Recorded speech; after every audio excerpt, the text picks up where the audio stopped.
यार जल्दी करो, वहाँ मंडप में हमारा सब इंतजार कर रहे होंगे। अनु अपने आप को आखिरी बार आईने में देखती हुई बाकी की लड़कियों से बोली। और मिस रीटा, अंजलि रेडी है या नहीं? बस रेडी ही समझो, आखिरी टचअप रह गया है, एक बार तुम भी देख लो, रीटा बोली। ओके, अनु रीटा से बोली। और तुम सब जल्दी से पैलेस पहुंचो, मैं अंजलि को लेकर दूसरी कार से पैलेस पहुंचती हूँ। अरे सीमा, बस कर, और कितना पुतवाएगी मुँह को? अनु सब लड़कियों के साथ सीमा से बोली, जो केयर टेकर से मुंह पर कुछ करवा रही थी। हाँ बस निकल रहे हैं हम। सीमा के साथ बाकी लड़कियां अपने लहंगे प्लाजो संभालती बाहर निकल गईं और अनु दूसरे कमरे में चली गई जहां अंजलि को तैयार किया जा रहा था। वाओ, सो प्रीटी, कितनी प्यारी लग रही है तू।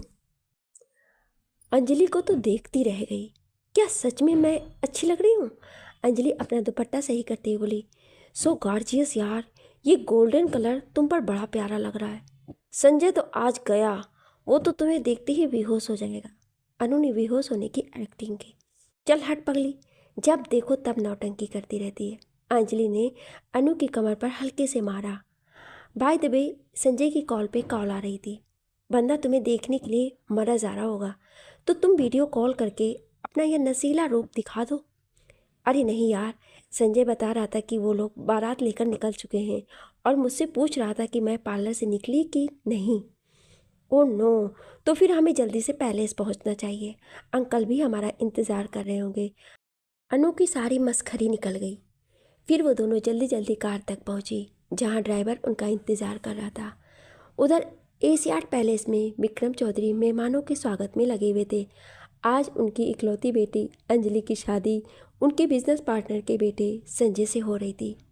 मेहमानों का आना जाना लगा हुआ था और विक्रम चौधरी बारात के आने का इंतज़ार कर रहे थे, जो बस थोड़ी देर में पहुंचने ही वाली थी।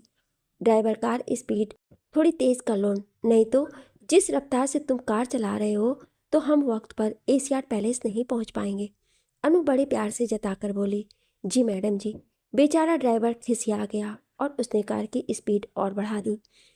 अंजलि मोबाइल में कुछ देखने लगी तो अनु बोली, इसे एक तरफ रखो, आज तुम्हारी शादी है, तुम मुझसे बातें कर लो, क्योंकि आज के बाद तुम्हारे पास अपनी इस स्वीट सी फ्रेंड के लिए टाइम नहीं रहेगा।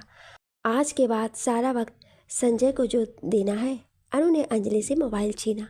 नहीं यार, तू मेरी बेस्ट फ्रेंड है, तेरी मेरी यारी तो सारी ज़िंदगी रहेगी और तेरे लिए तो वक्त ही वक्त है। अंजलि ने अनु के गाल से गाल मिलाया। तभी कार एक झटके से रुकी तो उन दोनों ने चौंक कर देखा। उनकी कार के आगे एक ब्लैक स्कॉर्पियो आकर रुकी। कार का दरवाज़ा खोलकर तीनों नकाबपोश आदमी बाहर निकले, जिनके हाथ में गन थी। वो एक सुनसान सड़क थी, इक्का दुक्का गाड़ियां आ जा रही थी, कुछ रिहाइश भी नहीं थी।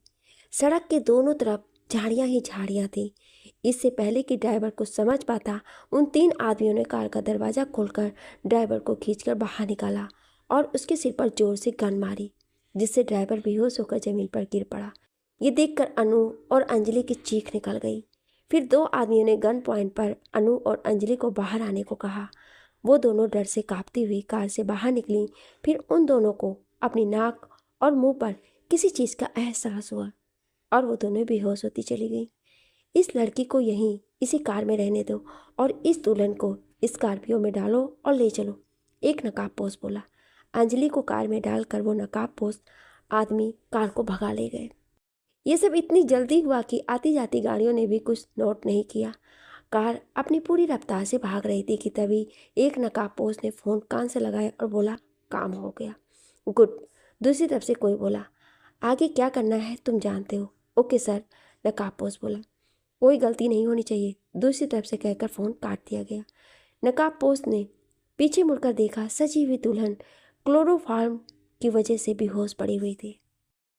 बारात आ चुकी थी। विक्रम चौधरी ने आगे बढ़कर अपने दोस्त और होने वाले समधी मोहन कोठारी को गले लगाया और दामाद संजय को आशीर्वाद दिया। बारातियों का स्वागत फूलों और इत्र से किया गया। उस लंबी गैलरी में बारातियों पर दोनों तरफ से फूल बरसाए गए और इत्र का छिड़काव किया गया। वहाँ एक सुगंधित मनमोहक सी खुशबू फैली हुई थी। दूल्हे संजय को एक बड़े से स्टेज पर बैठाया गया, जहाँ चारों तरफ फूलों की लड़ियाँ लगी हुई थी। संजय ने अंजलि को फ़ोन लगाया लेकिन वो फ़ोन नहीं उठा रही थी। संजय ने कई बार ट्राई किया लेकिन सिर्फ फ़ोन की रिंग जा रही थी। उधर अंजलि अपने होशो हवास से बेखबर कार की पिछली सीट पर बेहोश पड़ी थी। कार अपनी पूरी रफ्तार से शहर से बाहर एक वीरान सड़क पर भागी जा रही थी। एक नकाबपोश आदमी बार बार पीछे मुड़कर देखता कि कहीं लड़की को होश ना आ जाए। करीब 1 घंटे बाद कार को रोक दिया गया और तीनों नकाबपोश आदमी बाहर निकले।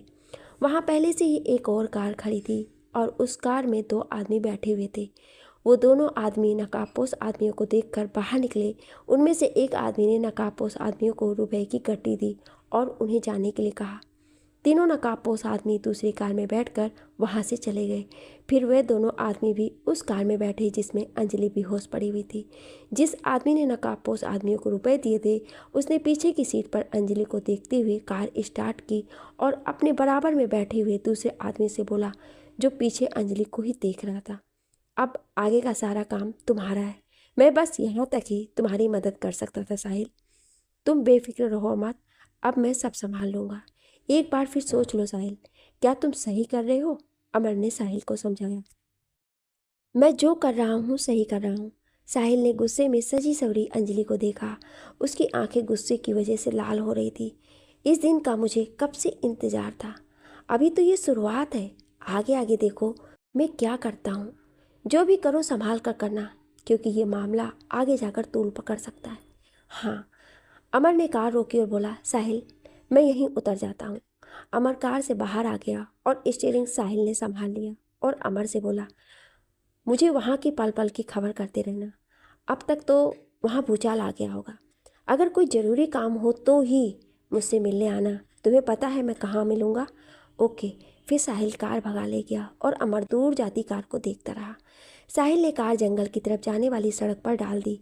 उसने एक नज़र बेहोश पड़ी अंजलि पर डाली और एक जहरीली हंसी के साथ बोला, वक्त पलट कर जरूर आता है। फिर उसने कार की स्पीड तेज कर दी। अनु को ऐसा लगा जैसे बारिश हो रही है। उसने आंखें खोली तो कोई उसके चेहरे पर पानी की छींटें मार रहा था। उठिए अनु मैडम। अनु को होश में आते देख ड्राइवर बोला। अनु होश में आई तो वो उठने लगी, लेकिन अचानक से उसको अपना सिर बड़ा भारी भारी लगा तो वो अपने सिर को पकड़कर बैठ गई। मैडम आप ठीक है ना? ड्राइवर के बोलने पर अनु को रात में होने वाली घटना की सारी बातें धीरे धीरे याद आने लगी। अंजलि कहाँ है? अनु खड़ी हो गई और इधर उधर अंजलि को देखने लगी। अंजलि मैडम तो यहाँ पर नहीं है। जब मुझे होश आया तो आप बेहोश पड़ी हुई थी। कहाँ गई अंजलि? अंजलि, अनु चीखने लगी। यहाँ पर कोई नहीं है, ये तो सुनसान सड़क है। ड्राइवर बोला तो अनु रोने लगी और अंजलि को याद करने लगी।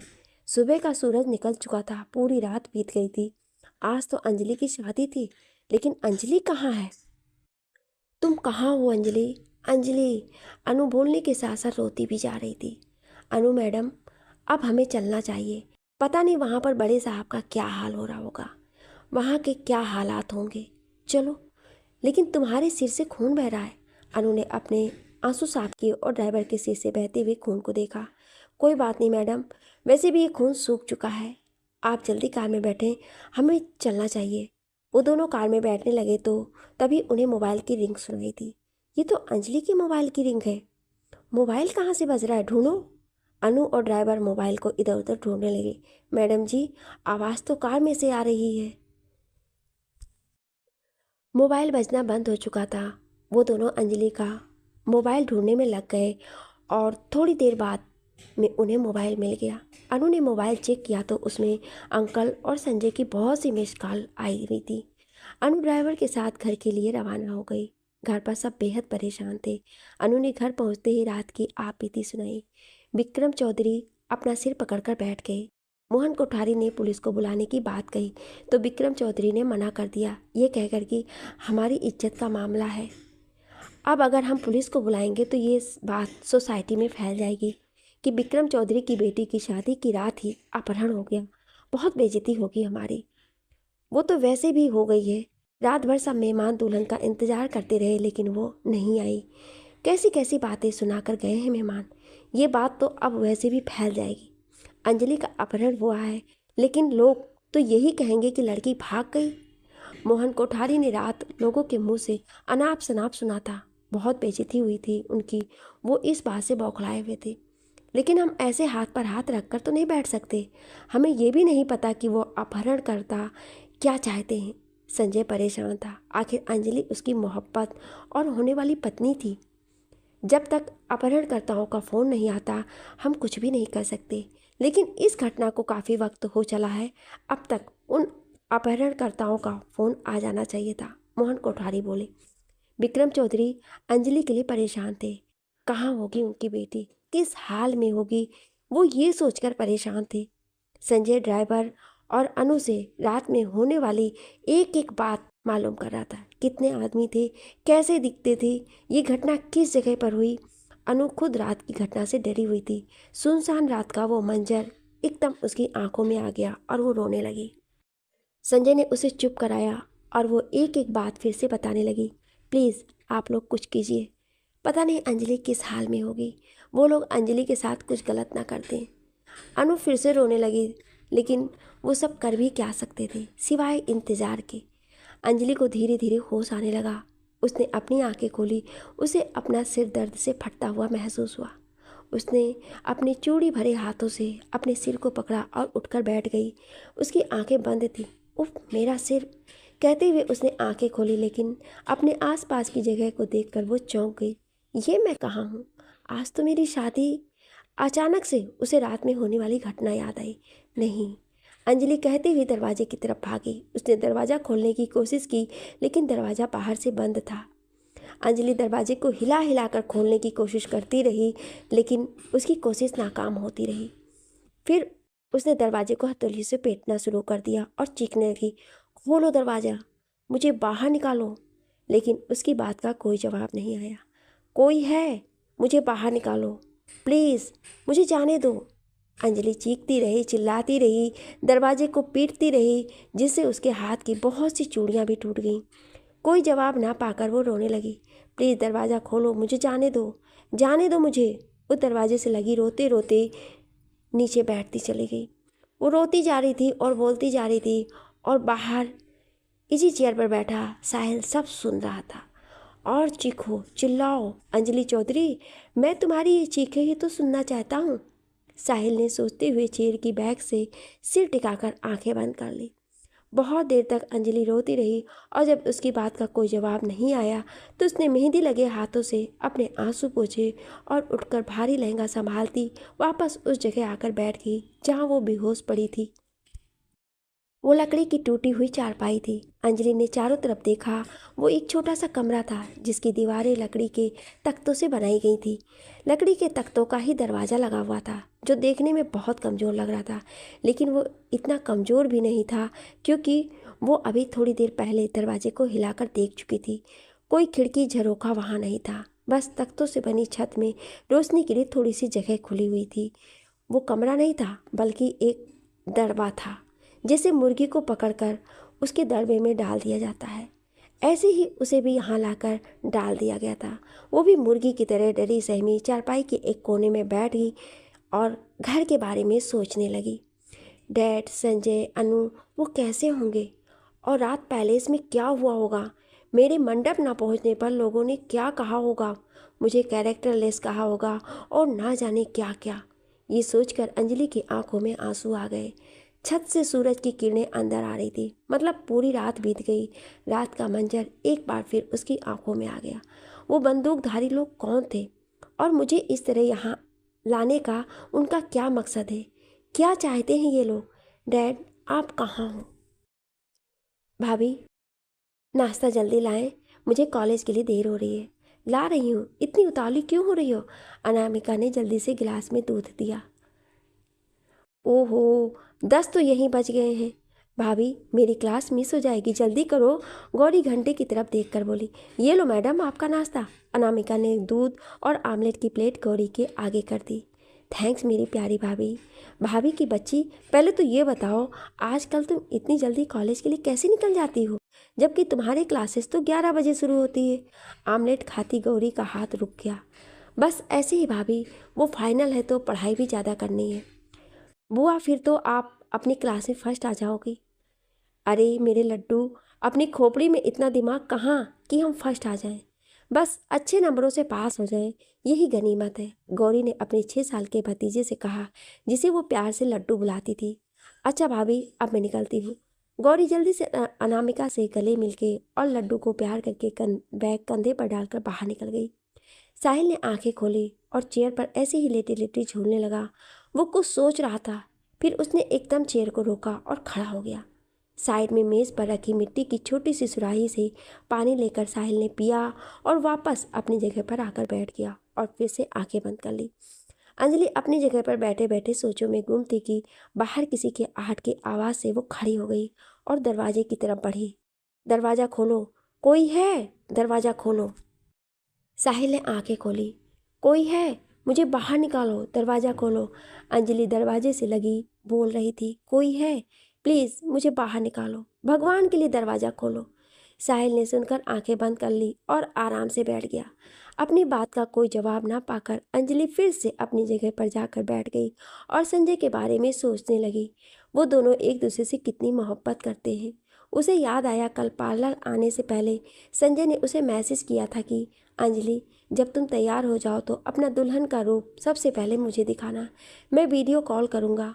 और अंजलि ने रिप्लाई में मना कर दिया था, ये कहते हुए कि जब मैं मंडप में आऊँगी मुझे तब देखना, आमने सामने। अंजलि सोचने लगी, ओ संजय, तुम कहाँ हो। गौरी गुनगुनाती हुई लाइब्रेरी की तरफ जा ही रही थी कि किसी ने उसके मुंह पर हाथ रखकर जोर से खींचा और उसे अपने बाहों में घसीटते हुए एक खाली क्लासरूम में ले गया। गौरी छटपटाती रही, लेकिन वो देख नहीं सकी कि उसे किसने जकड़ रखा है। गौरी ने किसी तरह से अपने आप को छुड़ाया और बोली, क्या बदतमीजी है ये। जाने मन, इसे प्यार कहते हैं, बदतमीजी नहीं। विकी बोला, तुम्हारी बदतमीजी रोज बरोज बढ़ती जा रही है विकी। गौरी गुस्से में बोली, क्या स्वीट हार्ट, प्यार को बदतमीजी ना कहो। गौरी जो गुस्से में थी एकदम मुस्कुरा दी, क्या विकी, तुमने तो मुझे डरा ही दिया था। माय लव, प्यार करते हैं तुमसे, इतना तो बनता है। विकी ने गौरी को बाहों में ले लिया और गौरी भी विकी के गले लग गई। वो दोनों वहीं खाली क्लासरूम में बैठकर बातें करने लगे। आज भाभी मुझसे पूछ रही थी कि इतनी जल्दी कॉलेज क्यों जाती हो, वो फिर तुमने क्या कहा। विकी ने गौरी के हाथों को चूमा। क्या कहती, पढ़ाई का बहाना करना पड़ा। इस प्यार में भी ना जाने क्या क्या बहाने बनाने पड़ते हैं। गौरी ने विकी से हाथ छुआ। इसी को तो प्यार कहते हैं जान, विकी बोला। हाँ, लेकिन इस तरह झूठ बोलना अच्छा नहीं लगता है। तुम झूठ कहाँ बोलती हो, प्यार के साथ साथ पढ़ाई भी तो करती हो। बातें बनाना तो कोई तुमसे सीखे, प्यार में सब सीखना पड़ता है। चलो अब पढ़ाई भी कर ले, पीरियड शुरू होने वाला है। गौरी खड़ी हो गई। क्या जान, अभी थोड़ी देर और रुको। नहीं, अब उठो चलो। गौरी विक्की को ज़बरदस्ती खींचती हुई क्लास से बाहर ले गई। साहिल ने हाथ पर बंधी घड़ी देखी जो शाम के 5 बजा रही थी। वो अपनी जगह से उठा और एक नज़र उस दरवाजे को देखा जहाँ अंजलि बंद थी, फिर वो बाहर निकल गया। सुबह से शाम हो गई लेकिन उन किडनैपर्स का फ़ोन नहीं आया। आखिर वो चाहते क्या हैं। संजय, कुछ तो उनकी डिमांड होगी, तभी तो उन्होंने अंजलि को किडनैप किया है। मोहन कोठारी बेटे को परेशान देखकर बोले, तो वो फ़ोन क्यों नहीं कर रहे हैं। उनका फ़ोन तो सुबह ही आ जाना चाहिए था। पता नहीं मेरी अंजलि कैसी होगी। अंकल, आप ऐसे चुपचाप कैसे बैठ सकते हैं, आप कुछ करते क्यों नहीं। विक्रम चौधरी जो गुमसुम बैठे हुए थे संजय की बात पर चौंके। रात से उनका यही हाल था। जरा से भी कोई बात होती या किसी का फ़ोन आता तो उन्हें ये लगता कि अंजलि की कोई खबर है। विक्रम चौधरी अंजलि से बहुत मोहब्बत करते थे, बड़े नाजों से पाला था उसे। एक कांटा तक चुभने नहीं दिया था कभी अंजलि को, लेकिन आज उसे किडनैप किया गया था तो वो कैसे आराम से बैठ जाते। उनकी तबीयत खराब होने लगी थी तो वो वैसे ही दिल के बीमार थे। और फिर सुबह से लोगों के फ़ोन पर फ़ोन आ रहे थे कि सुना है आपकी बेटी मंडप छोड़कर चली गई या किसी और के साथ भाग गई है। किसी दूसरे लड़के के साथ अंजलि का चक्कर चल रहा था और ना जाने क्या क्या बक रहे थे लोग। विक्रम चौधरी का दर्द महसूस हुआ तो उन्होंने अपने उल्टे हाथ पर हाथ रखा और एक तरफ लुढ़क गए। संजय ने एकदम उन्हें संभाला। संजय को याद करते करते अंजलि की आंख लग गई थी, लेकिन खड़क की आवाज़ पर वो उठ बैठी। शायद कोई दरवाज़ा खोल रहा था। कमरे में लाइट नहीं थी, बस छत में बने रोशनदान से आती चांद की रोशनी से कमरे में बहुत हल्की सी रोशनी थी। दरवाज़ा झटके से खुला और साहिल दरवाजे के बीचों बीच खड़ा था। अंजलि ने खड़े होकर आने वाले को गौर से देखा, लेकिन अंधेरा होने की वजह से उसे एक काला सा साया दिखाई दिया। साहिल ने जेब से मोबाइल निकालकर टॉर्च जलाई और अंजलि की तरफ की। तेज रोशनी आंखों में चुभी तो अंजलि ने आंखों के सामने हाथ कर लिया। फिर साहिल ने मेज पर टॉर्च की और उसके पास आते हुए उस पर एक पैकेट रख दिया। तभी अंजलि बोली, कौन हो तुम? क्या चाहते हो मुझसे? और मुझे इस तरह यहाँ लाने का मकसद क्या है तुम्हारा? साहिल ने कोई जवाब नहीं दिया, बस वो मेज के ऊपर कुछ ढूंढने लगा। अंजलि को बड़ा गुस्सा आया और उसने साहिल के सामने आते हुए अपना सवाल दोहराया। साहिल अब भी कुछ नहीं बोला, बस मेज से माचिस उठाकर वहाँ रखा तेल का लैंप जलाने लगा। अपनी बात का जवाब ना मिलने पर अंजलि ने साहिल का गिरेबान पकड़कर फिर पूछा, लेकिन इस बार साहिल ने अंजलि को कंधों से पकड़कर चारपाई पर धक्का दिया, जिससे अंजलि मुंह के बल चारपाई पर जाकर गिरी। साहिल ने लैंप जलाया और मुड़कर अंजलि को देखकर बोला, खाना रखा है, खा लेना। साहिल को जाते देख अंजलि एकदम उठी और लहंगे को संभालते हुए साहिल के सामने जाकर खड़ी हो गई। क्या चाहते हो तुम? मुझे यहाँ बंद करके क्यों रखा है? ना चाहते हुए अंजलि की आवाज़ भर आ गई। साहिल अंजलि की खूबसूरत चेहरे को देखने लगा, जिस पर लगा मेकअप रोने की वजह से फैल गया था। साहिल कुछ नहीं बोला, बस अंजलि को एक तरफ धक्का देकर बाहर निकल गया और दरवाजे को बाहर से बंद कर दिया और अंजलि चीखती रह गई। डॉक्टर ने विक्रम चौधरी को चेक किया और बताया कि इन्हें सदमा लगा है, लेकिन घबराने की कोई बात नहीं है, हल्का सा दर्द था। विक्रम चौधरी बेड पर लेटे हुए थे। मोहन कोठारी और संजय बेड के इर्द गिर्द खड़े डॉक्टर से बात कर रहे थे। इन्हें दवाइयाँ वक्त पर देते रहिएगा और इनका ख्याल रखिएगा। फैमिली डॉक्टर होने के नाते मैं कह रहा हूँ, कल जो भी हुआ उससे काफ़ी स्ट्रेस पड़ा है इन पर। इनके सामने कोई ऐसी बात मत कीजिएगा जो इनके लिए घातक हो। मैं चलता हूँ, लेकिन ये नर्स यहीं रहेंगी मिस्टर चौधरी की देखभाल के लिए। ओके डॉक्टर, आइए, मैं आपको बाहर तक छोड़ देता हूँ, संजय बोला। अंजलि को भूख लगी थी। कल से उसने कुछ नहीं खाया था, बस पार्लर जाने से पहले एक गिलास जूस पिया था। उसे बड़ी शिद्दत से भूख का एहसास हो रहा था। उसने मेज पर रखे खाने के पैकेट को देखा नहीं खाऊंगी मैं ये खाना, वो अपने आप से बोली। रात का अंधेरा धीरे धीरे बढ़ रहा था। बाहर से बड़ी अजीब सी आवाज़ें आ रही थी। यहीं कमरे में कहीं आसपास झिंगुर बोल रहे थे, तो बाहर से कुत्तों के भौंकने की आवाज़ आ रही थी। अंजलि को डर लगने लगा। उसने कमरे में इधर उधर देखा। उस छोटे से खाली कमरे में उसे डर लगने लगा। वहाँ रोशनी भी ज़्यादा नहीं थी, लैंप हल्की रोशनी दे रहा था। बाहर कहीं बिल्लियों के लड़ने की आवाज़ आई तो अंजलि और सिमट कर बैठ गई। बिल्लियाँ लड़ने के साथ साथ गुर्रा भी रही थीं। उनके गुर्राने की आवाज़ बड़ी भयानक सुनाई दे रही थी। अंजलि अपने घुटनों में सिर देकर, उसे संजय की बात याद आ गई। जब ऐसी ही एक अंधेरी रात में ताज़ी हवा के लिए अंजलि अपने गार्डन में बैठी थी तो पीछे से आकर संजय ने उसे डरा दिया था। उस वक्त अंजलि बहुत बुरी तरह से डरी थी, क्योंकि संजय ने वैम्पायर वाला मास्क लगा रखा था। अंजलि अपने हाथों को झटकती चीखती हुई घर के अंदर भागी थी और उसकी ऐसी हालत देखकर संजय हंसते हंसते पागल हो गया था। सच जानने के बाद अंजलि संजय को मारने के लिए रैकेट लेकर भागी थी। तब संजय ने कहा था, यार तुम तो बहुत डरपोक निकली, तुम्हारा तो बिल्कुल चिड़िया का सा दिल है, डरपोक कहीं की। अंजलि सब याद करके रो पड़ी। तुम्हारी पढ़ाई कैसी चल रही है? एकदम झक्कास चल रही है दादा, गौरी ने मोबाइल चेक करते हुए कहा, जिसमें विकी की 3 मिस्ड कॉल आई हुई थी। तो अब तुम्हारा एमए फाइनल हो जाएगा, फिर आगे क्या सोचा है? ईशांत ने कार को कॉलेज जाने वाली सड़क पर मोड़ते हुए कहा। सुबह गौरी कॉलेज के लिए निकल रही थी तो ईशांत ने ऑफिस जाते वक्त उसे कॉलेज छोड़ने की ऑफ़र की और गौरी ने अपने बड़े भाई की बात मान ली। गौरी अपने भाई को दादा कहकर बुलाती थी।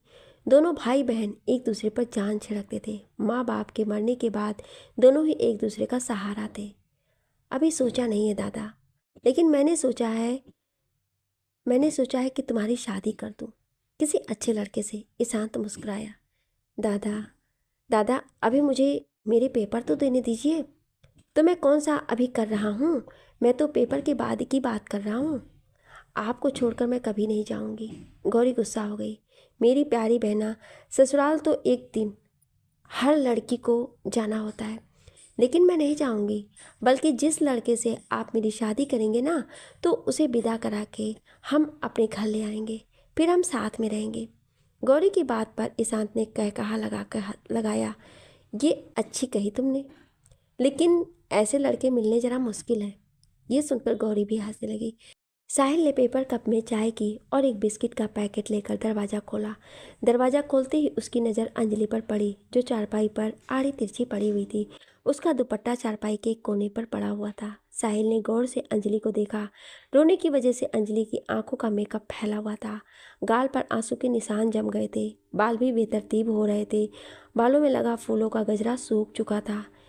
तुम्हें जितने सुकून से सोना है सो जाओ अंजलि चौधरी, क्योंकि आगे तुम्हारा चैन वो सुकून छीनने वाला है। साहिल सोचते हुए मेज की तरफ बढ़ गया।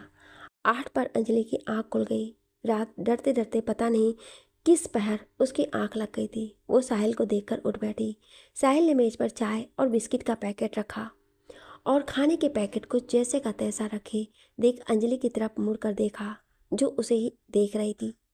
तुमने रात खाना नहीं खाया? नहीं खाना मुझे तुम्हारा खाना, अंजलि गुस्से से बोली। साहिल अंजलि की तरफ घूम गया और बोला, ये चाय रखी है, पी लेना। वो कहता हुआ बाहर जाने लगा तो अंजलि बोल पड़ी, प्लीज़ मुझे जाने दो। ये सुनकर साहिल रुक गया। साहिल को रुकते देख अंजलि उसके सामने आकर फिर बोली, मैंने तुम्हारा क्या बिगाड़ा है जो तुमने मुझे कैद कर रखा है? जाने दो मुझे। चाय के बाद खाना खा लेना, क्योंकि अभी तुम्हें यहाँ बहुत कुछ बर्दाश्त करना है और बर्दाश्त करने के लिए जिस्म को ताकत चाहिए, जो खाने से मिलेगी। ये कहकर साहिल जाने के लिए फिर आगे बढ़ा तो अंजलि ने उसका रास्ता रोक लिया और ज़ोर से बोली, मुझे यहाँ कैद करने का क्या मकसद है तुम्हारा? इंतकाम चाहता हूँ मैं। अंजलि के बार बार पूछने पर साहिल चीखा, विक्की, आज दादा ने मुझसे मेरी शादी की बात की है। अच्छा, फिर तुमने क्या कहा? विक्की बोला, मैंने पेपरों का बहाना बना दिया। जब से ईशांत ने गौरी से शादी की बात की थी वो परेशान थी। सही किया तुमने, विक्की बर्गर खाते हुए आराम से बोला। विक्की को इस तरह रिलैक्स देखकर गौरी बोली, ये बात सुनकर तुम आराम से बैठे हो? तुम कुछ करते क्यों नहीं? जब वक्त आएगा तो कर लेंगे कुछ ना कुछ, और वैसे भी तुम्हारे दादा आज ही तुम्हारी शादी थोड़ी करा रहे हैं। तुम ऐसे ही बोलते रहना और एक दिन मेरे लिए कोई और बारात ले आएगा, गौरी नाराजगी से बोली। विक्की को एहसास हुआ तो वो बोला, अच्छा ऐसे नाराज मत हो, देखता हूँ मैं कुछ। विक्की के कहने पर गौरी खुश हो गई। ये इंसान मुझसे किस बात का बदला लेना चाहता है? मैं तो इसे जानती भी नहीं। कौन है ये? किस इंतकाम की बात कर रहा था ये? अंजलि सोच रही थी, मैं तो इस इंसान से पहली बार मिल रही हूँ। ये मुझसे किस बात का इंतकाम लेना चाहता है? सोचते सोचते अंजलि का सिर दुखने लगा, लेकिन उसे कोई सिरा नज़र नहीं आया। अंजलि को बहुत भूख लग रही थी। उसने मेज की तरफ देखा। भूख की वजह से उसका पेट दुखने लगा।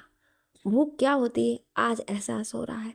उसने सोचा, उसे बेचैनी भी बहुत हो रही थी। अपने गहनों से और लहंगों से उसने अपने सारे जेवर उतार कर एक तरफ रख दिए। हाथों से चूड़ियाँ उतारी, बालों से सूखा हुआ गजरा निकाला और बालों को अच्छे से समेट कर ऊंचा सा जूड़ा के रूप में लपेट लिया। अब वो अच्छा फील कर रही थी, लेकिन भारी लहंगे की वजह से वो अब भी परेशान थी। अंजलि ने एक बार फिर खाने के पैकेट को देखा। हालात चाहे कुछ भी हो, उनका सामना करना चाहिए। मैं भी हारूंगी नहीं, बल्कि हर सिचुएशन का सामना करूंगी, और उसके लिए मुझे हिम्मत चाहिए, और हिम्मत के लिए जिस्म मजबूत हो, और ये मजबूती तो खाने से आएगी। अंजलि सोचते हुए मेज तक गई और खाने के पैकेट को उठाने के लिए हाथ बढ़ाते बढ़ाते रुक गई, लेकिन फिर पैकेट को उठाकर खोलकर उसमें रखी आलू की सब्जी और कचौड़ी खाने लगी। खाते खाते उसकी भूख और बढ़ गई तो उसके हाथ और तेज चलने लगे। सब कुछ खत्म करने के बाद उसने मेज पर रखी सुराही से पानी लेकर पिया। उसे अपने जिस्म से कुछ ताकत सी महसूस हुई, वरना खाली पेट तो वो निढाल हो गई थी। हे भगवान, तूने भूख भी क्या चीज़ बनाई है। ये इंसान से वो काम करा देती है जो वो करना नहीं चाहता। अंजलि ने ऊपर देख कर सोचा, अब तो मुझे इतनी हिम्मत और दे कि मैं यहाँ से निकल सकूँ। सुबह से तुम कहाँ थे संजय? कितनी कॉल की मैंने, लेकिन तुमने फ़ोन भी नहीं उठाया। डैड, मैंने कुछ लोगों को हायर किया है अंजलि का पता लगाने के लिए। आज 2 दिन हो गए हैं, लेकिन अंजलि की अभी तक कोई खबर नहीं, तो मैंने सोचा मैं ही कुछ करता हूँ, संजय बोला। और अगर तुम्हारे आदमी भी अंजलि का पता ना लगा सके तो? मेरे आदमी कुछ ना कुछ तो पता लगा ही लेंगे, क्योंकि जहर को जहर मारता है और लोहे को लोहा काटता है। तुम कहना क्या चाहते हो? मतलब क्या है तुम्हारा? मोहन कोठारी की समझ में नहीं आया। डैड, हमें सिर्फ इतना पता है कि 3 लोगों ने अंजलि को किडनैप किया और उनके चेहरे भी छुपे हुए थे, और जिस सफाई से ये काम किया गया है वो ज़रूर पेशेवर किडनैपर्स होंगे। तो मैंने भी ये काम इस शहर और आसपास के शहर के किडनैपर्स को ही सौंपा है। अब किडनैपर्स ही किडनैपर्स का पता लगाएंगे, और एक बार ये पता चल जाए कि किडनैपर कौन है तो फिर अंजलि का भी पता चल जाएगा। ठीक है, शायद ऐसे ही अंजलि का पता चल जाए। मोहन कोठारी ने बेटे के कंधे पर हाथ रखा। तुम मुझसे किस बात का बदला लेना चाहते हो? मैं तो तुम्हें जानती भी नहीं, अंजलि बोली। ये कपड़े पहनो और ये शादी का जोड़ा मुझे दो। साहिल ने अंजलि की बात का जवाब न देकर अंजलि को एक पैकेट थमाया। मैं तुमसे ये पूछ रही हूँ कि आखिर मैंने तुम्हारा क्या बिगाड़ा है जो तुमने मुझे यहाँ कैद कर रखा है? तुमने मुझे मेरी शादी के दिन अगवा किया, मेरी ज़िंदगी बर्बाद कर दी तुमने। क्यों किया तुमने ऐसा? साहिल कुछ नहीं बोला, बस वो खड़ा अंजलि को देख ही रहा था। उसके चेहरे के एक्सप्रेशन से ऐसा लग रहा था जैसे उसे बहुत गुस्सा आ रहा हो। तुम ऐसे चुप क्यों खड़े हो? जवाब दो मेरी बात का। मैं तुम्हारे फालतू सवालों के जवाब देने के लिए यहाँ नहीं खड़ा। मुझे तुम्हारे ये कपड़े चाहिए जो तुमने पहने हैं। जब तुम मेरी बात का जवाब नहीं देना चाहते तो मैं तुम्हारी बात क्यों मानूं? अंजलि ने सोच लिया था कि वो इस इंसान के सामने कमज़ोर नहीं पड़ेगी। तुम्हें क्या लगता है मिस अंजलि चौधरी, अगर तुम मुझे अपने कपड़े नहीं दोगी तो मैं चुपचाप यहाँ से चला जाऊँगा? नहीं, कभी नहीं। बात तो तुम्हें मेरी माननी पड़ेगी। अब तुम मेरी बात कैसे मानती हो ये तुम्हें सोचना है। अंजलि को कुछ समझ में नहीं आया कि वो क्या बोल रहा है। अब अपने कपड़े तुम मुझे खुद दोगी या फिर मैं काम करूं? साहिल की बात सुनकर अंजलि की सारी हेकड़ी निकल गई, क्योंकि साहिल उसकी तरफ बढ़ रहा था। वहीं रुक जाओ, अंजलि बोली, आगे मत बढ़ना। मैं अपने मकसद को पूरा करने के लिए कुछ भी कर सकता हूँ। साहिल की आंखें गुस्से से लाल हो रही थी। साहिल ने अंजलि की तरफ हाथ बढ़ाया तो अंजलि एकदम चीखी। साहिल इस वक्त बहसी बन चुका था। रुक जाओ, मैं देती हूँ। अंजलि डर से पसीने पसीने हो गई। जल्दी करो, मेरे पास वक्त नहीं है। साहिल ने पैकेट अंजलि की तरफ फेंका और बाहर निकल गया। अंजलि चारपाई पर बैठकर लंबे लंबे सांस लेने लगी। हेलो अमर, एक काम है, फौरन मुझसे आकर मिलो। साहिल ने फ़ोन करके अमर को बुलाया। साहिल के फ़ोन की बैटरी ख़त्म हो चुकी थी, इसलिए वो फ़ोन को चार्ज करने के लिए ढाबे पर आया था। इसी ढाबे से वो अपने और अंजलि के लिए खाना ले जाता था, और उसी ढाबे पर उसने अमर को आने को कहा था। पेपर शुरू हो चुके थे। गौरी दिल लगाकर पढ़ाई कर रही थी। इसी बीच विक्की और गौरी बराबर मिलते थे। दोनों एक दूसरे को देखे बिना रह जो नहीं पाते थे। उस दिन भी विक्की गौरी को अपनी बुलेट पर घर छोड़ने आया था। गौरी ने बहुत मना किया था कि वो चली जाएगी, लेकिन विक्की नहीं माना और उसे ज़बरदस्ती घर तक ड्रॉप करने आया।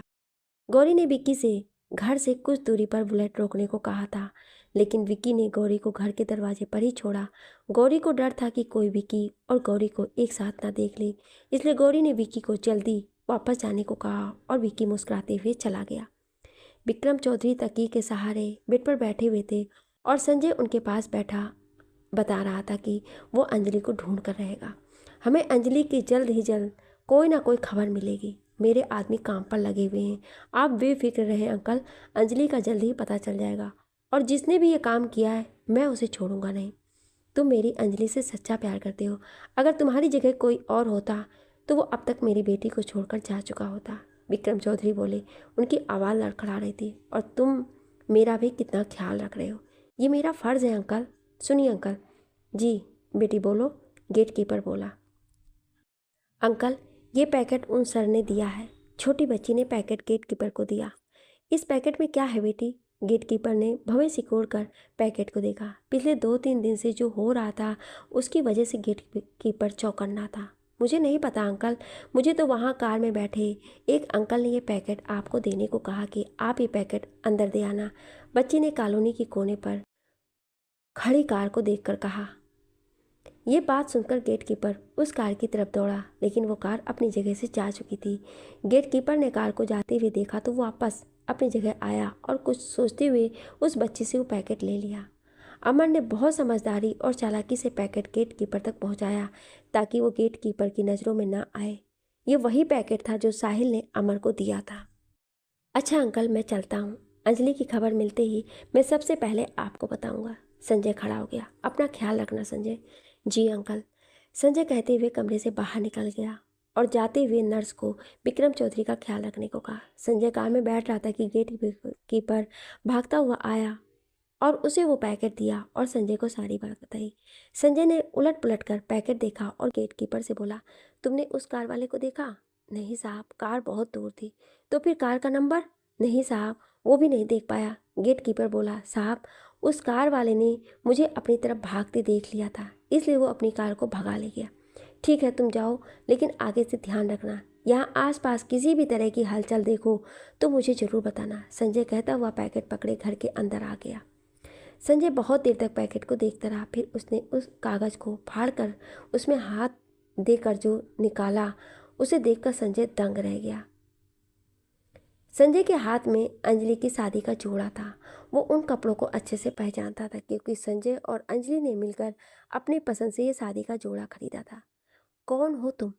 संजय ने जोड़े को अपनी मुट्ठियों में भींचा और गुस्से में बोला, बस एक बार मेरे सामने आ जाओ, फिर देखो मैं तुम्हारा क्या हाल करता हूँ।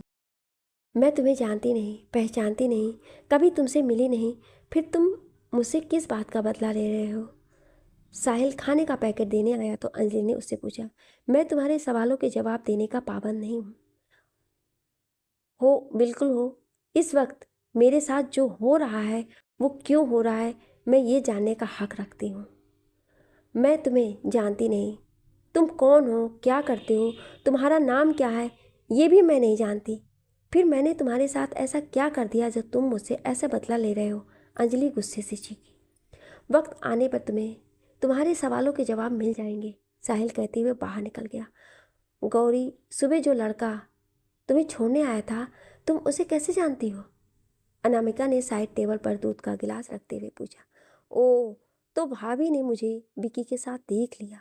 गौरी ने सोचा, अच्छा भाभी, आप विकी की बात कर रही हैं? भाभी, वो तो मेरा क्लास फेलो है। गौरी ने बात बनाई, जब मैं कॉलेज से घर आ रही थी तो विकी ने मुझे यहाँ तक ड्रॉप करने की पेशकश की। मैंने मना भी किया, लेकिन उसने कहा हम क्लास फेलो हैं, एक दूसरे की हेल्प कर सकते हैं, आओ मैं तुम्हें तुम्हारे घर छोड़ दूँ। तो भाभी, मुझे इस बात में कोई बुराई नज़र नहीं आई, इसलिए मैं उसके साथ यहाँ तक आ गई। बस इतनी ही बात है। अनामिका कुछ खोजना चाहती थी, इसलिए गौर से गौरी के चेहरे को पढ़ने लगी। हाँ भाभी, बस यही बात है। गौरी को झूठ बोलते हुए बड़ी शर्मिंदगी हो रही थी। ठीक है, लेकिन मैं एक बात कहना चाहती हूँ, तुम उससे दूर रहो, वो अच्छा लड़का नहीं है। अनामिका बोली, तुम समझदार हो, मेरी बात का मतलब समझ सकती हो।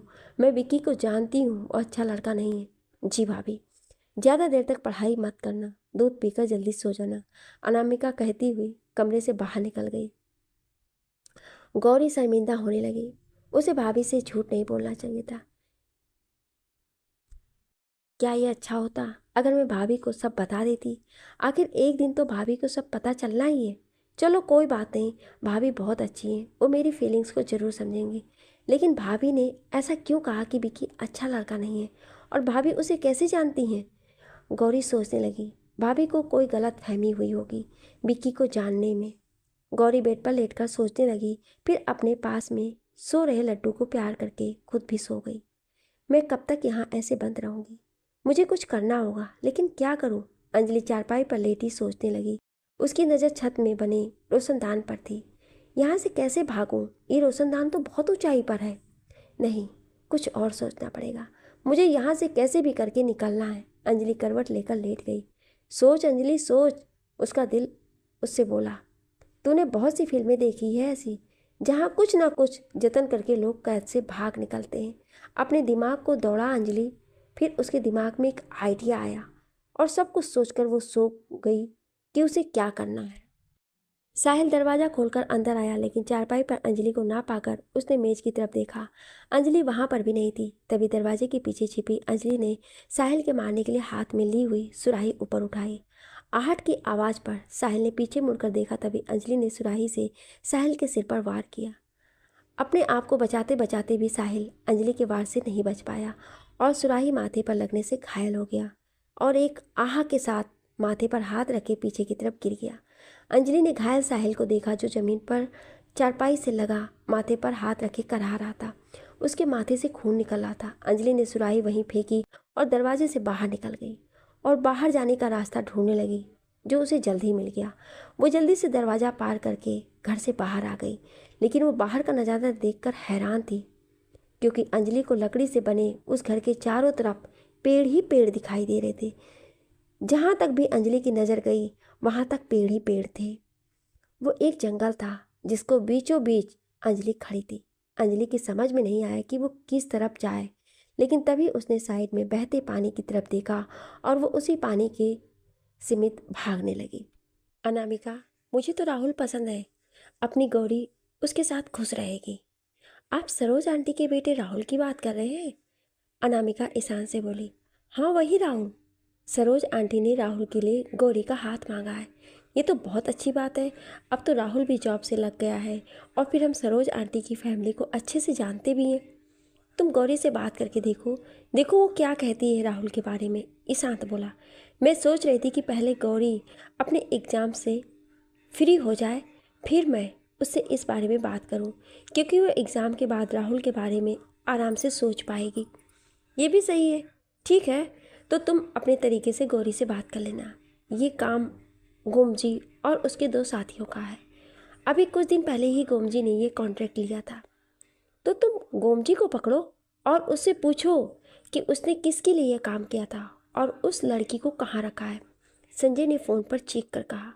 गोमजी इस वक्त शहर में नहीं है, क्योंकि ये गोमजी के गैंग का वसूल है। वो जहाँ जिस शहर में अपने काम को अंजाम देते हैं, तो वो अपना काम पूरा करने के बाद उस शहर से गायब हो जाते हैं, ताकि उन पर शक न हो जाए। पर आप फिक्र ना करो सर जी, हम गोमजी को भी ढूंढ लेंगे और लड़की का भी जल्दी ही पता लगा लेंगे। दूसरी तरफ से कहा गया। ठीक है, मुझे जल्दी ही रिजल्ट चाहिए, संजय ने कहकर फ़ोन बंद कर दिया। अंजलि बेसुध भागती जा रही थी। उसे भागते भागते बहुत देर हो गई थी, तो ये भी नहीं जानती थी कि उसे अपनी मंजिल तक पहुंचने के लिए और कितना भागना होगा। उसका सांस ऊपर नीचे हो रहा था। भागने की वजह से उसका पूरा जिस्म दुखने लगा, लेकिन वो रुकी नहीं। उसे डर था कि अगर वो रुकी तो कहीं से वो आदमी आ ना जाए। अंजलि ने पीछे मुड़कर एक बार फिर नहीं देखा, बस वो भागती जा रही थी कि अचानक उसका पैर किसी चीज़ में अड़ा और वो मुंह के बल गिर गई और उसकी एक चीख निकली। उधर साहिल कुछ देर तक माथे पर हाथ रखे दर्द से कराहता रहा। फिर जब उसने अपने आप को संभाला तो उसे अंजलि का ख्याल आया। साहिल ने अपनी जेब से रुमाल निकालकर अपने जख्म पर बांधा और चारपाई को पकड़ते हुए खड़ा हुआ और दरवाजे से बाहर निकल गया। मुंह के बल गिरने से अंजलि के हाथ पैर छिल गए। उसकी वजह से उसकी चीख निकल गई तो वो कराहती हुई उठी और उसने पैरों की तरफ देखा। उसका पैर अपने ही दुपट्टे में उलझा हुआ था, जिसकी वजह से वो गिरी थी। अंजलि ने दुपट्टे को खींचकर अपने पैरों को आज़ाद किया और उठकर फिर से भागने लगी। वो पीछे देखती भाग रही थी कि किसी चीज़ से बहुत ज़ोर से टकराई। अंजलि ने अपने आप को संभालते हुए सामने देखा तो वहाँ साहिल खड़ा था। साहिल को देखकर अंजलि को अपनी जान निकलती महसूस हुई। साहिल गुस्से भरी नज़रों से अंजलि को देख रहा था। उसके जख्म से खून निकलकर चेहरे पर फैला हुआ था, जिसकी वजह से वो और खूंखार लग रहा था। अंजलि एकदम पीछे हुई और साहिल ने आगे बढ़कर उसे एक थप्पड़ मारा, जिससे अंजलि दूर जा गिरी। अंजलि अपने गाल पर हाथ रखकर रोने लगी। साहिल ने आगे बढ़कर अंजलि के बाल पकड़कर उसका चेहरा अपनी तरफ किया और बोला, भागना चाहती हो यहाँ से, लेकिन यहाँ से भागना इतना आसान नहीं है। साहिल ने दूसरे हाथ से अंजलि की ठोड़ी पकड़ी। अंजलि दर्द से करा उठी। तुम इस जंगल से कभी बाहर नहीं निकल सकती, समझी तुम? अंजलि ने अपनी थोड़ी से साहिल का हाथ हटाया और रोते हुए बोली, प्लीज़ मुझे जाने दो मुझे। कभी नहीं, जब तक मेरा इंतकाम पूरा नहीं होता तो मेरी कैद में रहोगी। साहिल बहुत गुस्से में था। अंजलि रोती रही और बोलती रही कि मुझे जाने दो, लेकिन साहिल ने उसकी एक नहीं सुनी और उसका हाथ पकड़कर खींचता हुआ ले जाने लगा। छोड़ो मुझे, छोड़ो। अंजलि अपना हाथ छुड़ाने की कोशिश करती रही। कोई है, बचाओ मुझे, कोई है, प्लीज़ हेल्प मी। लेकिन कोई फायदा नहीं, वहाँ अंजलि की सुनने वाला कोई नहीं था। तब अंजलि अपने दूसरे हाथ से साहिल को मारने लगी। वो उसकी कमर पर मारती जा रही थी, तभी साहिल ने अंजलि के दोनों हाथ पकड़कर उसे ज़मीन पर गिरा दिया और उसी के दुपट्टे से उसके हाथ पीछे करके बांध दिए। अंजलि छटपटाती रही और बोलती रही। साहिल ने दुपट्टे के दूसरे कोने को अंजलि के मुंह पर बांध दिया और उसे उठाकर अपने कंधे पर डालकर वापस उसी घर की तरफ जाने लगा जहां अंजलि को कैद में रहना था। अंजलि बेबसी मिनमिनाती पैर हिलाती रह गई। साहिल ने जोर से अंजलि को चारपाई पर पटका और अंजलि को गुस्से से देखते हुए बाहर निकला और दरवाजा बाहर से बंद कर दिया। हाथ और मुंह बंधे होने की वजह से बेबसी अंजलि उठने की कोशिश करने लगी।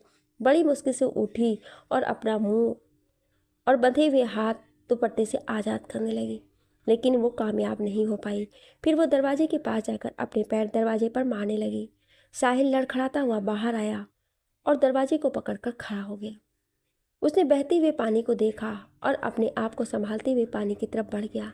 साहिल ने घुटनों के बल बैठते हुए पानी में अपने साए को देखा और अपने माथे से रुमाल हटाकर पानी से अपने जख्म को धोने लगा। फिर अपने आप को घसीटता हुआ चेयर तक लाया और इसी चेयर पर बैठकर उसने अपनी आंखें बंद कर ली। साहिल की आंख खुली तो उसने चेयर पर बैठे बैठे खिड़की से बाहर देखा। दिन निकल आया था। माथे पर लगे जख्म की वजह से वो रात भर परेशान रहा। रात भर उसका जिस्म दुखता रहा और अब वो बुखार में तप रहा था। साहिल ने मोबाइल में वक्त देखा तो 10:40 हो रहे थे। साहिल उठा तो बुखार की वजह से उससे खड़ा नहीं हो गया। उसने फिर से चेयर पर बैठकर आंखें बंद कर ली। उधर अंजलि के हाथ और मुंह बंधे होने की वजह से उसका जिस्म अकड़ गया था। अंजलि की आंख खुलने पर उसने पैरों से दरवाजे को बहुत पीटा, लेकिन साहिल ने उस तरफ ध्यान नहीं दिया और इसी चेयर पर आंखें मूंदे लेटा रहा।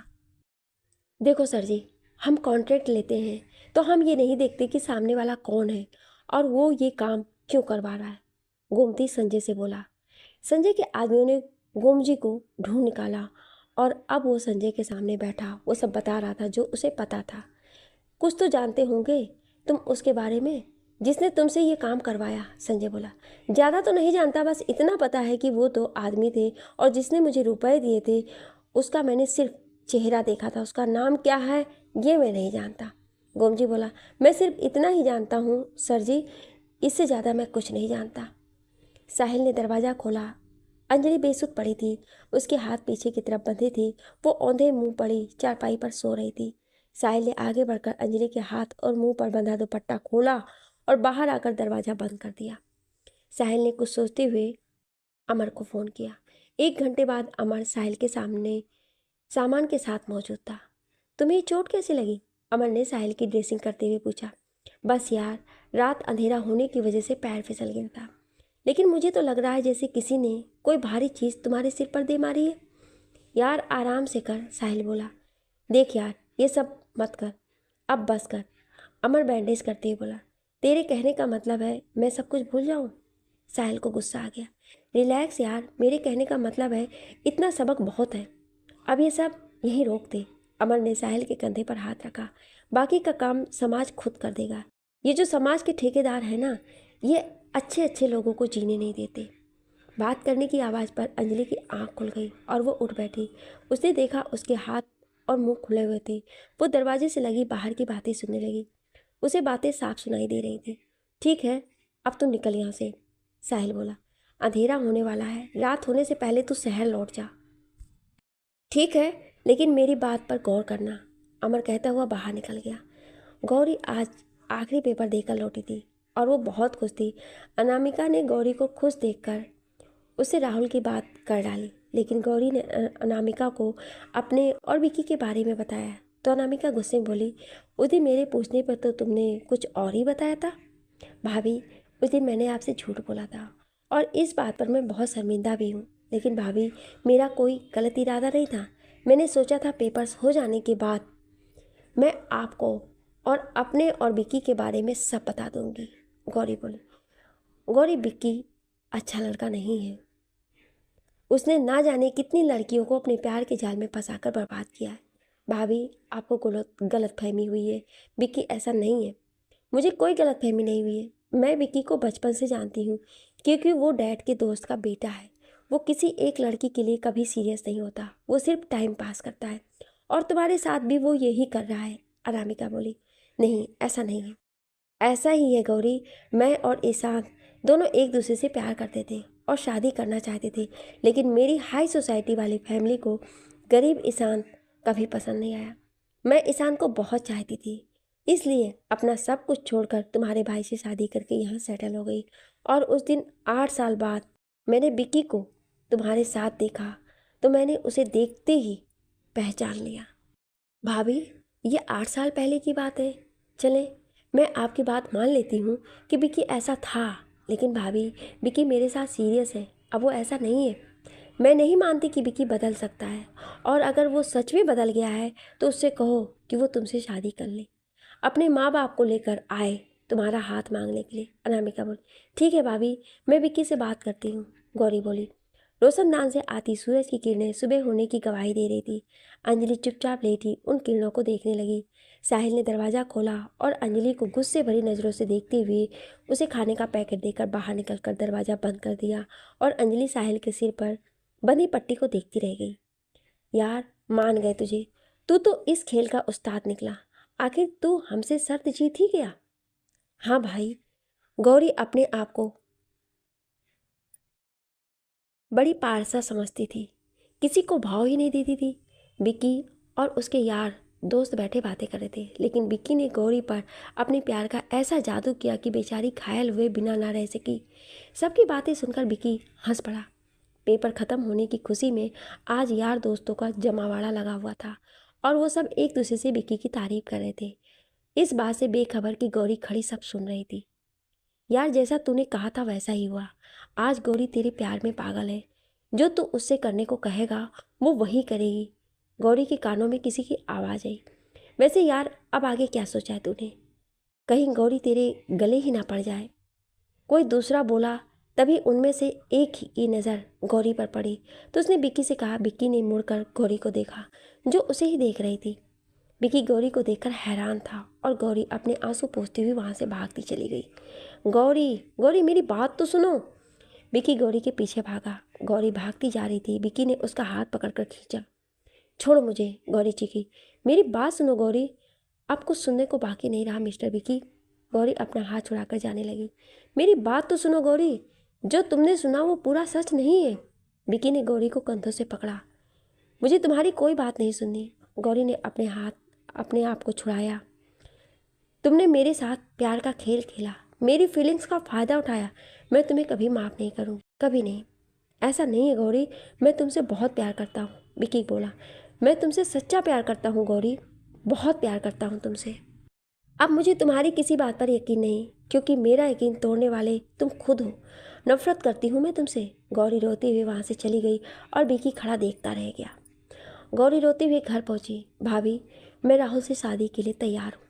और अनामिका गौरी की आंखों में आंसू देखकर सब समझ गई।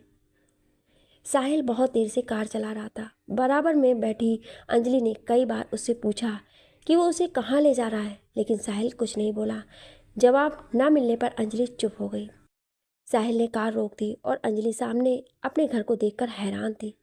साहिल के कहने पर अंजलि कार से बाहर आ गई, और वो खुद भी कार से बाहर आया। अंजलि को देखकर गेट कीपर ने गेट खोल दिया, और थोड़ी देर बाद वो दोनों घर के अंदर विक्रम चौधरी के सामने थे।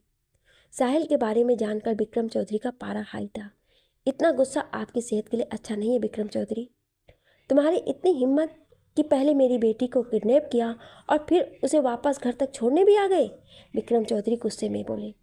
अपनी आवाज़ नीचे रखो विक्रम चौधरी, क्योंकि जिसके घर की इज्जत नीलाम हो जाए उसे ऊंची आवाज़ में बोलने का हक नहीं होता है। साहिल विक्रम चौधरी की आंखों में देखकर बोला। अंजलि खड़ी सब सुन रही थी। क्यों किया तुमने ऐसा? क्या दुश्मनी है तुम्हारी मेरी बेटी से, जो तुमने उसके साथ ऐसा किया?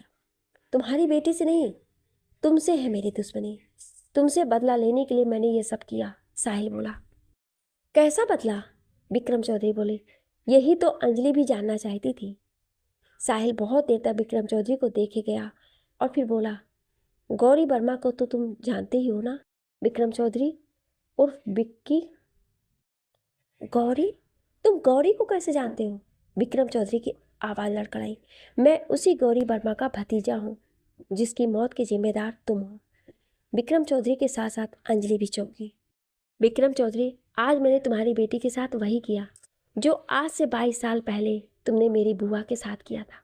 आज समाज के सामने तुम किसी को मुंह दिखाने के काबिल नहीं रहे, क्योंकि मैंने तुम्हारी इज्जत को अपने पैरों तले रौंद दिया है, जैसे 22 साल पहले तुमने हमारी इज्जत को रौंदा था। मैंने अपनी आंखों से अपनी बुआ की लाश देखी थी। मैं चाहता तो तुम्हारी बेटी को मारकर उसकी लाश तुम्हें भिजवा सकता था, लेकिन ये बहुत छोटी सज़ा होती तुम्हारे लिए। अब समाज, तुम्हारी सोसाइटी तुमसे और तुम्हारी बेटी से उल्टे सीधे सवाल करेगा, ताने देगा तुम्हें, तुम्हारी बेटी पर कीचड़ उछालेगा। उससे जो तुम्हारी बेटी को दर्द होगा तो वो दर्द ही तुम्हारी सजा होगी। अपनी बेटी की आंखों में आंसू देखकर तुम भी रोओगे, साहिल बोला। विक्रम चौधरी बोलना चाहते थे लेकिन उनकी आवाज़ ही नहीं निकल रही थी।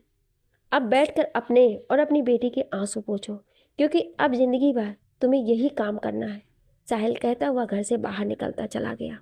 सब कुछ जानकर विक्रम चौधरी सोफे पर गिर गए। अंजलि जल्दी से विक्रम चौधरी के पास आई। डैड, आप ठीक है ना? अंजलि की बात सुनकर विक्रम चौधरी ने हाँ में सिर हिला दिया। डैड, क्या यह सच है कि आपकी वजह से किसी की जान गई है? गौरी वर्मा की मौत की जिम्मेदार क्या आप हैं? नहीं, गौरी की मौत का जिम्मेदार मैं नहीं हूँ। मैं तो उससे बहुत प्यार करता था, बहुत प्यार। मैं सोचता था कि प्यार कुछ नहीं होता है। लड़कियों के साथ टाइम स्पेंड करना अब मेरी आदत बन चुकी थी। हर लड़की मेरे साथ दोस्ती करना चाहती थी। तब मेरे दोस्तों ने गौरी के बारे में बताया कि वो थोड़ी अलग टाइप की लड़की है, वो तुम्हारे झांसे में नहीं आने वाली। मुझे अपने आप पर बहुत घमंड था कि कोई लड़की मुझे ना नहीं कर सकती है, और बस इसी बात को लेकर हम दोस्तों में शर्त लग गई। मैंने धीरे धीरे गौरी से दोस्ती बढ़ाई और एक दिन अपने प्लान के मुताबिक उससे अपने प्यार का इजहार भी कर दिया।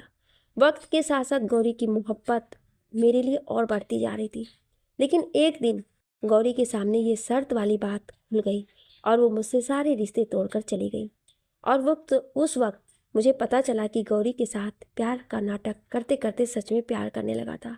मेरी सच्चाई जानने के बाद गौरी मेरी शक्ल भी देखना नहीं चाहती थी और मैं उससे बार बार मिलने की कोशिश करता, ये बताने के लिए कि मैं हकीकत में उससे बहुत प्यार करता हूँ। और एक दिन यही बताने के लिए मैं गौरी के घर गया, लेकिन गौरी ने मुझसे मिलने से इनकार कर दिया। ये बात मुझे गौरी की भाभी ने बताई। गौरी की भाभी को देखकर मैं चौंक गया, लेकिन वो मेरे अंकल की बेटी थी। मैंने अनामिका दी से कहा कि एक बार मुझे गौरी से मिलने दे, लेकिन दी ने कहा कि वो तुमसे नहीं मिलना चाहती थी। दी ने यह भी कहा कि गौरी की शादी हो रही है तो तुम उसे परेशान ना करो। गौरी की शादी का सुनकर मैं बेचैन हो गया था। बस एक बार मैं उससे मिलना चाहता था और एक दिन मुझे ये मौका मिल गया। मैं तुमसे सच में बहुत प्यार करता हूँ गौरी, मेरी बात का यकीन करो। मुझे तुम्हारी कोई बात नहीं सुननी। गौरी आगे बढ़ने लगी। अनामिका शॉपिंग के लिए दूसरी दुकान में चली गई थी और गौरी रिस्ट वॉच देखने लगी। तभी पीछे से विक्की आ गया था। तुम्हारी मोहब्बत ने मुझे बहुत बदल डाला है गौरी, अब मैं पहले वाला विक्की नहीं रहा। विक्की गौरी को रोकते बोला, मुझे इस बात से कोई फ़र्क नहीं पड़ता कि तुम पहले क्या थे और अब क्या हो, और छोड़ो मेरा रास्ता। मेरी बात समझने की कोशिश करो गौरी। बस विक्की, मुझे मेंटली टॉर्चर मत करो। बड़ी मुश्किल से मैंने अपने आप को संभाला है। मेरी लाइफ से चले जाओ, मुझे चैन से जीने दो। गौरी रोती हुई बोली और वहाँ से चली गई। गौरी गौरी। विक्की, अब तो तुमने सब सुन लिया ना। गौरी अपनी ज़िंदगी की नई शुरुआत करने जा रही है तो तुम उसका पीछा करना छोड़ दो। अब उससे मिलने की कभी कोशिश मत करना, अनामिका दी मुझसे बोली। गौरी की शादी से 2 दिन पहले मैंने गौरी को आखिरी बार फ़ोन किया। फ़ोन पर मेरी आवाज़ सुनकर गौरी फ़ोन काटना चाहती थी, लेकिन मैंने उससे कहा कि आखिरी बार मुझसे बात कर लो, आज के बाद मैं फिर कभी तुम्हें परेशान नहीं करूँगा। और गौरी मान गई। मैंने गौरी से वही सारी बातें दोहराई और कहा कि तुम्हारी मासूमियत और भोलेपन ने मुझे बदल डाला गौरी। मैं सोचता था कि ये प्यार मोहब्बत कुछ नहीं होती है, लेकिन तुमसे मिलने के बाद मुझे एहसास हुआ कि प्यार क्या होता है। गौरी, मैं तुमसे बहुत प्यार करता हूँ और हमेशा करता रहूँगा। गौरी ने मेरी बात सुनकर कहा, विक्की, अब इन बातों का कोई फ़ायदा नहीं है। बेहतर होगा अब तुम अपनी लाइफ के बारे में सोचो और आगे से किसी की फीलिंग्स का फ़ायदा मत उठाना। उस दिन आखिरी बार मेरी गौरी से बात हुई थी और उसी शाम में गेस्ट हाउस से घर के लिए रवाना हो गया था। गौरी की शादी के 2 दिन बाद गौरी के कत्ल के जुर्म में पुलिस मुझे अरेस्ट करने आई। मैं हैरान था गौरी के कत्ल का सुनकर। अनामिका दी का कहना था कि जिस रात गौरी की शादी थी, गौरी उस रात विक्की से मिलने गई थी, अनामिका से ये कहकर कि वो बारात आने से पहले वापस आ जाएगी। लेकिन गौरी सुबह तक वापस नहीं आई तो बस उसकी मौत की खबर कि हाईवे पर एक दुल्हन की लाश मिली है, जिसका बहुत बुरी तरह से एक्सीडेंट हुआ था। मुझ पर यह केस चला कि मैंने गौरी का कत्ल किया है, लेकिन जल्द ही केस का फैसला मेरे हक में आया, क्योंकि सबूतों से ये साबित हुआ कि जिस वक्त गौरी का कत्ल हुआ मैं उस शहर में था ही नहीं। मैं तो आज़ाद हो गया, लेकिन गौरी बदनाम हो गई। गौरी के बारे में लोगों ने बातें बनानी शुरू कर दी थी। अरे खुदकुशी की है गौरी ने। शादी की रात ना जाने कौन से आशिक से मिलने गई थी, और जब दुनिया को मुंह दिखाने के काबिल नहीं रही तो लेट गई किसी ट्रक के सामने जाकर।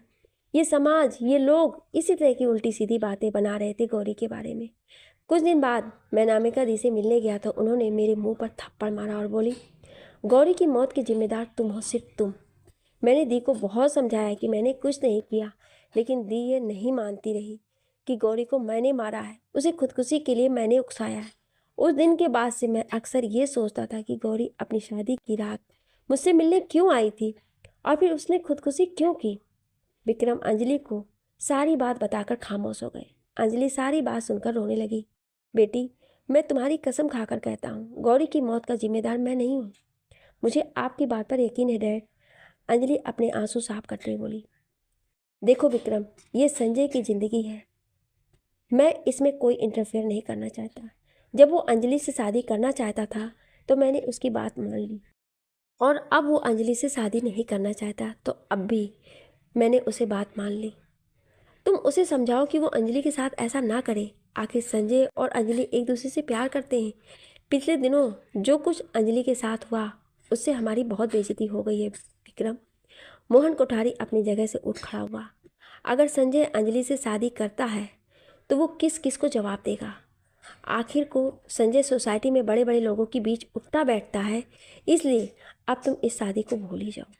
ऐसा मत कहो मोहन, मेरी बेटी का क्या होगा। अब कुछ नहीं हो सकता विक्रम, और हाँ, बहुत जल्दी पेपर तुम्हारे पास पहुंच जाएंगे, तुम उन पर साइन कर देना। मोहन कोठारी बोला, कहाँ थे तुम इतने दिनों से? बताया तो था आपको कि एक डील की वजह से कुछ दिनों के लिए शहर से बाहर जा रहा हूँ। साहिल न्यूज़ देखने में मस्त था। ये रिमोट मुझे दो। अनामिका ने साहिल के हाथ से रिमोट लिया। मॉम, क्या मॉम, इतने दिनों बाद आए हो और आते ही रिमोट लेकर बैठ गए? कुछ देर अपनी माँ के पास बैठकर भी बातें कर लिया करो। ओ मेरी प्यारी मॉम, ये लीजिए, अब बोलिए। साहिल अपने दोनों पैर मोड़कर सोफे पर बैठ गया। साहिल, मैं तुम्हारे लिए बहुत परेशान रहती हूँ। अनामिका साहिल के सिर पर बंधी पट्टी को देखकर बोली, मॉम मैं ठीक हूँ, आप मेरे लिए परेशान ना हो। ये तो बस एक छोटा सा एक्सीडेंट हो गया था। एक माँ अपने बच्चे के लिए परेशान नहीं होगी तो किसके लिए होगी। अनामिका की आंखों में आंसू आ गए। मॉम, आप फिर शुरू हो गई। साहिल ने अनामिका के आंसू साफ किए। चलिए आज डिनर साथ करते हैं, जल्दी से खाना लगाइए। दोनों माँ बेटे उठ खड़े हुए। डैड, आप इतना परेशान क्यों हो रहे हो? जो होना होता है वो होकर रहता है। संजय और अंकल ने अपना असली रंग दिखा भी दिया। नहीं अंजलि, ये मेरे कर्म हैं जो तुम्हारे सामने आ रहे हैं, विक्रम चौधरी बोले। ऐसा कुछ नहीं है डैड, आप क्यों इन बातों को अपने ऊपर ले रहे हैं? अंजलि बोली, सब खत्म हो गया, सब खत्म हो गया। बहुत देर से साहिल का फ़ोन बज रहा था, लेकिन उसने फ़ोन नहीं उठाया। वो पिछले दिनों की अपनी सारी थकान मिटाना चाहता था। बस 10 बजे के करीब साहिल उठा तो सबसे पहले उसने मोबाइल चेक किया, जिसमें अमर की 4 मिस कॉल थी। साहिल ने अमर को फ़ोन किया तो अमर ने टीवी ऑन करने को कहा।